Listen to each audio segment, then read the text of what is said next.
Organism versus machine, the profound difference. This will be some thoughts on the eminent biologist Michael Levin. Quoting from Bergson, Creative Evolution. It is of the very essence of mechanism to consider as metaphorical every expression which attributes to time an effective action. So in the mechanistic schema of the world, time is not a factor. It has no effect. Ignored. Why recur to this statement? Well, Michael Levin, perhaps the most eminent biologist today, in this 2024 interview, this one here, 2025, same concepts expressed. I'll be quoting from 2024. All this business about machines and living things, the common terms we use, machines, robots, alive, human, that we use, you do not want an orthopedic surgeon who doesn't believe that your body is a simple machine. They've got hammers and chisels, nails and screws, and absolutely they treat your body as a machine. You want them to. It goes on. So are we machines? Yes. Are we amazingly gentle creatures that do things machines don't do? Yes. Are there aspects of our psychology that are robotic? Sure. Are there aspects that are not? Sure. I think that what gets us in trouble are assumptions that these are binary categories. I think these binary categories don't exist. I don't think this machine-life distinction is valuable at all. So this sounds pretty reasonable. To an extent it is. But Dr. Levin has no interest in the problem of time or in the question of the nature of time. So let's look at a couple more of his statements. So continuing, it all becomes disturbing when you insist on a binary category, when you want to know, is it cognitive or isn't it? Each of us starts out as a single, unfertilized, not quite sure the term I use, but we'll say cell, a little blob of chemistry. And we look at it and we say very clearly, this does not have the kind of cognitive capacities that humans have. 9 months or maybe a couple of years later, and you have something that obviously does. Developmental biology offers no sharp line during this process, some lightning bolt, where you say, okay, we've gone from physics to mind. Not only that, now, with bioengineering and robotics, we can make combinations. So if you think machines are not cognitive or whatever, fine. So right now we have cyborgs walking around. We have people with microchips in their heads, insulin pumps, and other various other things. That's only going to continue. So maybe now you've got something or someone who's 98% human, 2% artificial. Eventually you're going to get to 50-50 and every other kind of combination. What are you going to do then? There's absolutely no way to maintain this hard distinction. Yes, but the distinction is as of a limiting case, an ideal limit. When this ideal limit is reified, given an ontological reality, we have a problem. So a bit of a summary here. We are definitely machines, but we are not machines, and we're not computers. So we don't know quite what we are. But kind of a fundamental ambiguity and fuzziness here that's a bit disconcerting. But a model of our cognition, perception, that's be determined. In other words, he does not have a model of the origin of the image of the external world or perception of the coffee being stirred. That escapes him. But without that model, you can't have a model of how experience. That's our experience, our sentience. How is that stored then if you don't know how it occurs in the first place? Then how is it used in cognition? In other words, you don't have a model, a grounded model of cognition without answering this question, just for starters. Now, I know he holds to the M-gram theory. That is, all his experiences of coffee stirring would be stored in an n-gram. That is a compression of all these experiences in the brain in some neural form, like taking a sentence and removing the blanks. Then you need an algorithmic key to unfold that as an experience. And of course, that's still the hard problem in spades, because you have no idea how to unfold that experience from neural representation, or bits for that matter. Same problem. One can look at my little book that I plug at the end here for quite a discussion of the problem of the engram, all started by Lashley back in 1942. But moving on. The distinction between organism and machine is not useful. The two are practically indistinguishable. 2% artificial, 98% biological, or 50-50. Why not 75-25? Why not 98%, 2%? In other words, what difference does it make? Or to put it differently, so there's nothing about our biology that's important? So we can fill ourselves, our brains with chips, there shouldn't be a problem? Well, some folks know that I took a shot at this with this transhumanism discussion. I just can't go there with that at all. I think that's a very bad conception. But moving on. The developmental trajectory is continuous. There is no magic point where we become conscious or cognitive. Though I say there are magic points, interesting points, where we become capable of explicit memory and the symbolic function. It is problems of consciousness. The implication, there is a cognition and consciousness already at the lowest level of matter. Well, indeed, I can go with this. That I can go with, but here's the question. So a machine, an AI, can accomplish the same trajectory? So far as we know, only a biological device can do so. An AI has not even begun to examine how it would reconstruct the developmental trajectory, cognitive development that Piaget described from year 0 to year 12 for that matter. Extremely difficult problem. So for me, the distinction is essential. It's entwined with the nature of time. Confusion on this is the source of the hard problem in the nature of conscious perception and cognition. Well, before we hit Bergson and what I'll call the timelessness of machines, let me note I did these 3 videos, 46, 47, 49, Intuition in the Wasp, Kant in the Wasp, on entropy, time is a force. And these are essentially a long discussion of this topic, organism versus machine. We won't even be getting to the whole problem of intuition and instinct, which is an intrinsic part of the problem, or Platonism, Platonic forms, which Dr. Levin is now recurring to, invoking as part of the situation. But nevertheless, this will be kind of a compressed version of this. So we noted in Kant and the Wasp that Bergson's comment on the simple event of dissolving sugar in a glass of water. And we come to these interesting statements.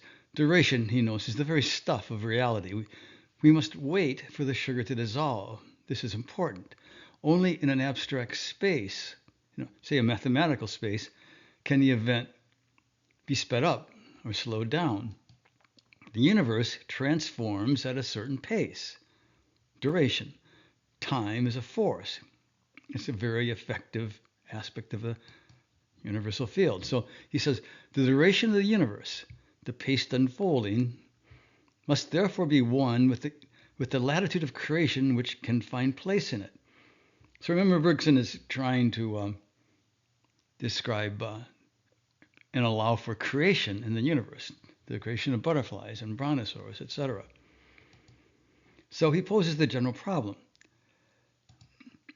For a conscious being, to exist is to change is to mature. To mature is to go on creating oneself endlessly.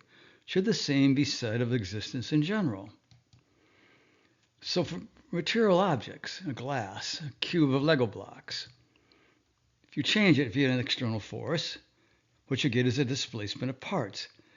If the parts change, well, these two, they can be considered composed of parts and displaced until you get to what you'll call the unchangeable piece or element. When a part leaves its position, nothing prevents its return. So a group of elements can always find its way back to the original state that is by itself or by some external force. Any state can be repeated. The implication, the group does not grow old. It has no history. So here we're at the beginning, the essence of the machines relative to time. The machine, as a set of parts that happen to work together, is essentially independent, distinct from time. Conceptually, it's conceptually distinct at the very least. It does not really depend on the flow of time.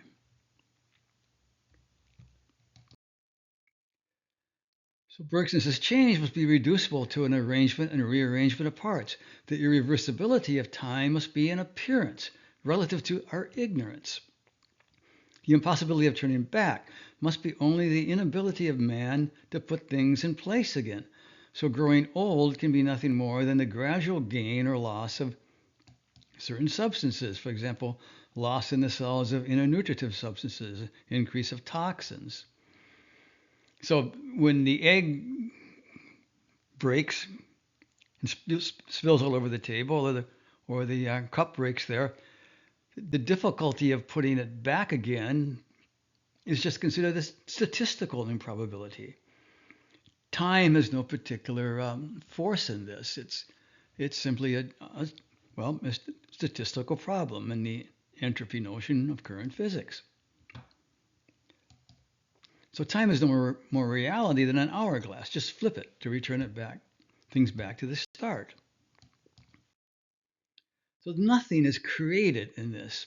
Back to the problem of creation. A superhuman intelligence, a la Laplace, you can compute the velocities of each part and predict the future form. This formation and reformation takes place again in the abstract time and space of the classic metaphysic. So I have to recur once again to this metaphysic. It's important here. It's an abstract space, the classic metaphysic. In Bergson's terms, a principle of infinite divisibility. It's the 3D continuum of points positions. The fourth dimension, the series of instants.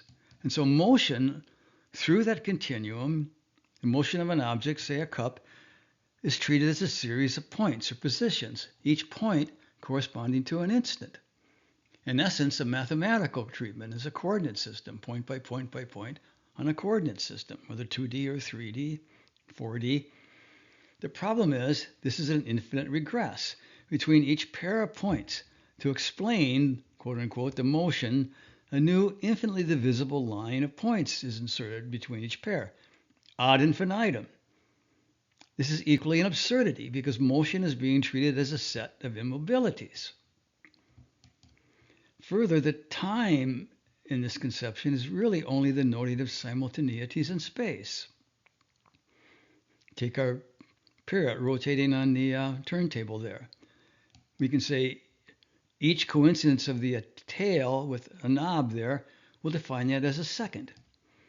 Or each coincidence of the Earth at the Sun at a certain point there and along that line, 1 year.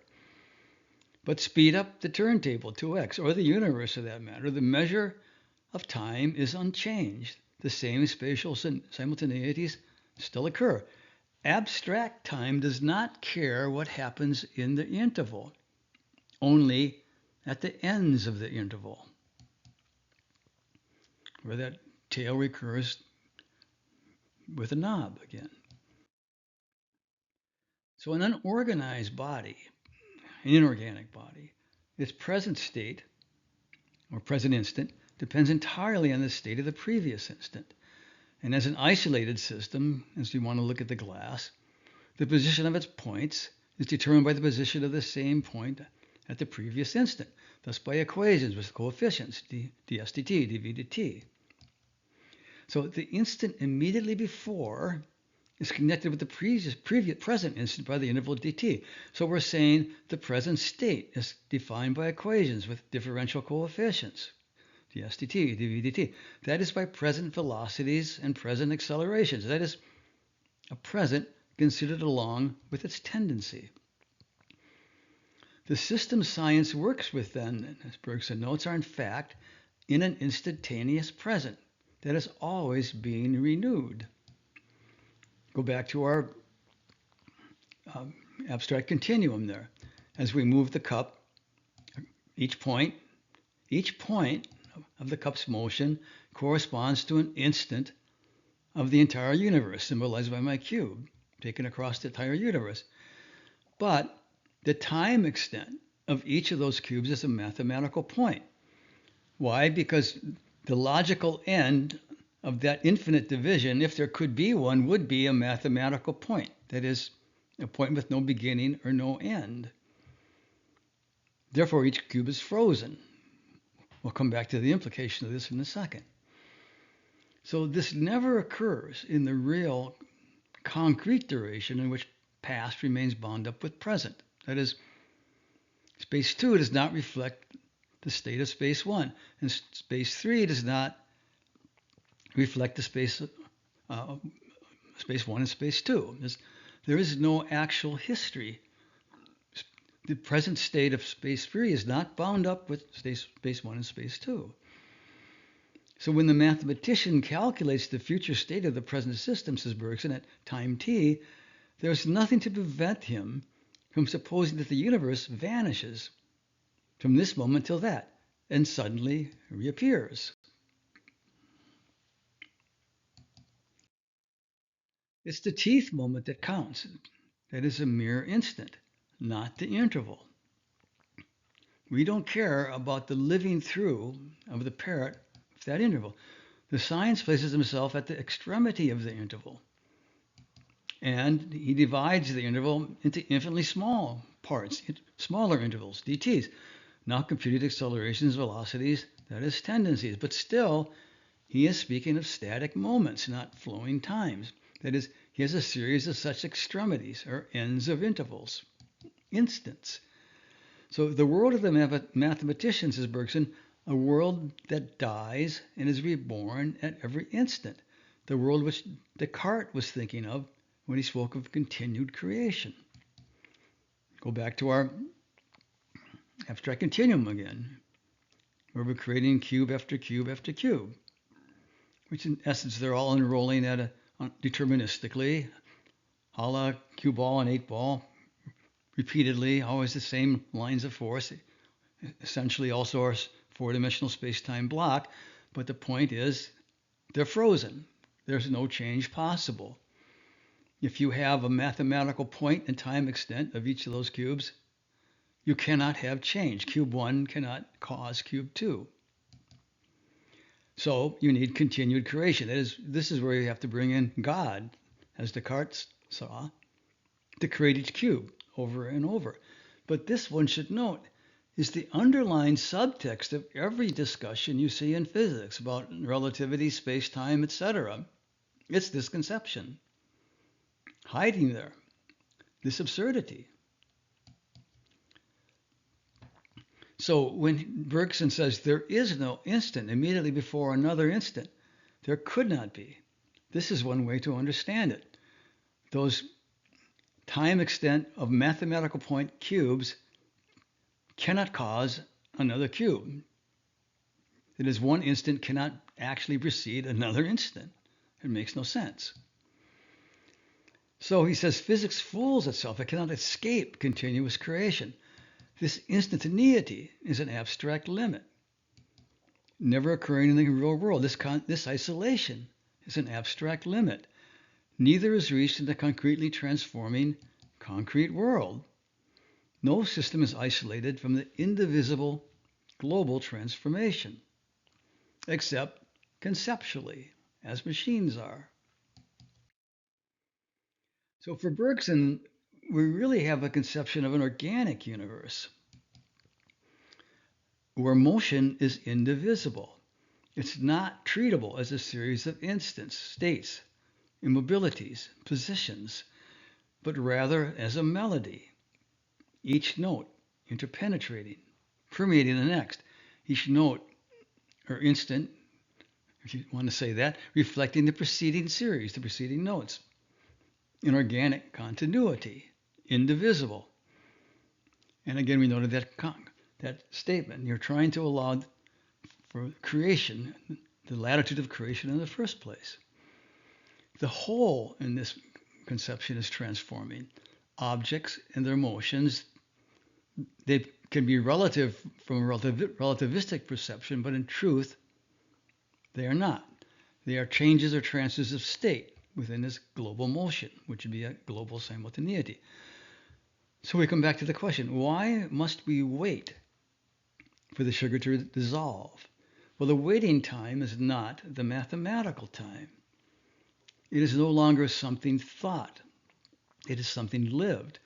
It is no longer a relation like dv dt. It is an absolute. So the parrot is living through each interval, an absolute, not a relation. It experiences the interval. So what else can this mean that the glass of water, the sugar and the process of the sugars melting are abstractions, and that the whole, within which they have been cut out by my senses and understanding, that is, by our perception, which needs to act on things. It needs to act on the glass, to grab the glass. Practically, it can be distinguished from the universe for practical action, which is the whole source, ultimately, of a form of cognition. So that the whole progresses, it may be as in the manner of a consciousness. And he says the thread attaching it to the rest of the universe doubtless is very tenuous. Nevertheless, it is along that thread that is transmitted down to the smallest particle of the world in which we live the duration, immanent in the whole of the universe. So this quote, very correlated. The distinct outlines we see in an object, only the design of a certain kind of influence that we might exert at a certain point in space, the plan of our eventual action. So we've got our body, not truly isolable in that field, the cup, not truly isolable, embedded in that transforming field. And then this notion, the plan of our eventual action, or virtual action, or equivalently in the Gibsonian framework, an affordance. The cup is graspable. We can tip it, turn it, etc. But how? Well, I've got to recur to the holographic vision of Bergson one more time, because it's extremely important within this notion that we're not machines.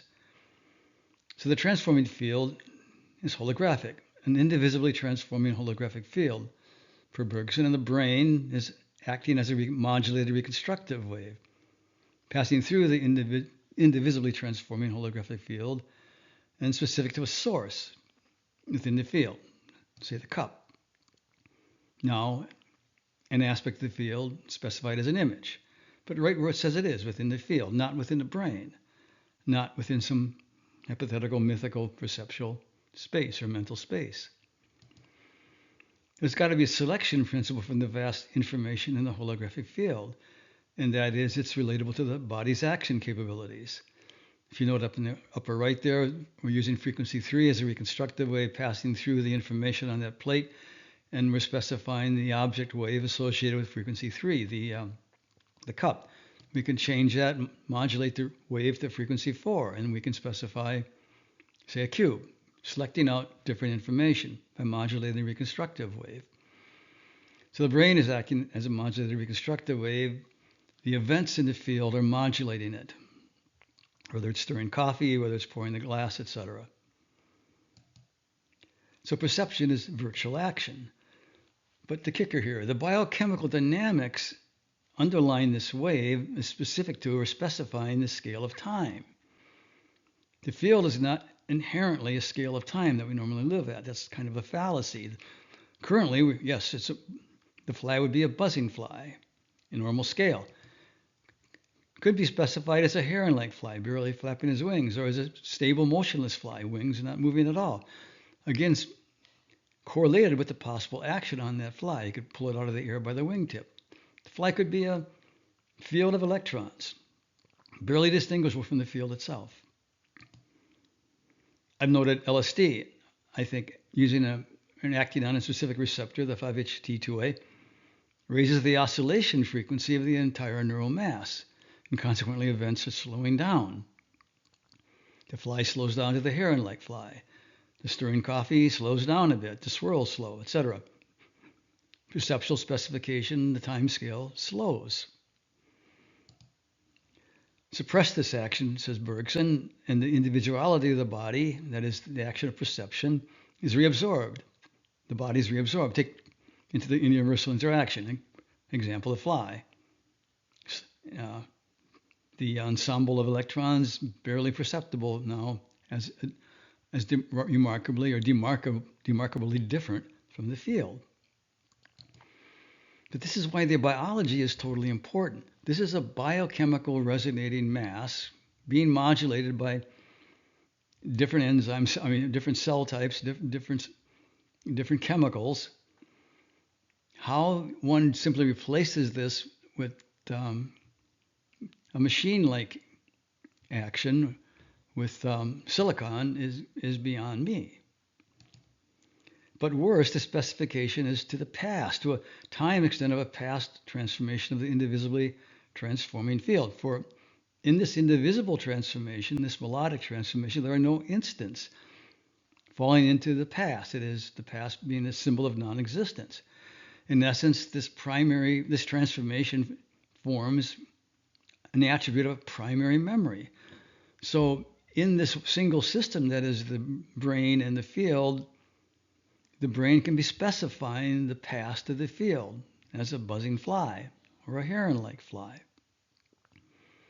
So this is the entire organic universe conception in action. For the body is integrally embedded within this melodically, organically transforming field. And this is the source of the body's affect as well, pain, feeling, as well as all of the quality of the external world, the buzzing fly versus the heron-like fly, or a field, electromagnetic field of oscillating waves we see as a red light as opposed to blue light, etc. So the machine, the mathematics, deterministically describing it, is again back to the notion of an ideal limit only, a limiting case of this field and its melodic transformation. So last quote from Bergson. The idea that a living body might be treated as by some superhuman calculator in the same mathematical way as our solar system has gradually arisen from a metaphysic which has taken a more precise form since the physical discoveries of Galileo, namely our classic metaphysic of space and time. Its apparent clearness, our impatient desire to find it true, the enthusiasm with which so many excellent minds accept without proof. Just think the AI guys in their drive to recreate mind via the computational metaphor. This should put us on our guard against it. Now, I would say Dr. Levin, especially with all his interesting empirical discoveries and thoughts, hasn't quite fallen into this, but he's awfully close. Some of it being the protection from the fuzziness and ambiguity we saw originally. I just think, boy, it would be interesting for him to examine the implicit metaphysic of space and time that he's holding, and just saying it would probably make even larger what he terms his cognitive light cone. So I draw your attention again to this book. A lot of the thoughts here, way more. If you want to see a discussion on the difficulty of the engram notion, it's in there. To me, the only alternative model to the computer model of mind that is on the market right now. So next we'll see. Till then, signing off.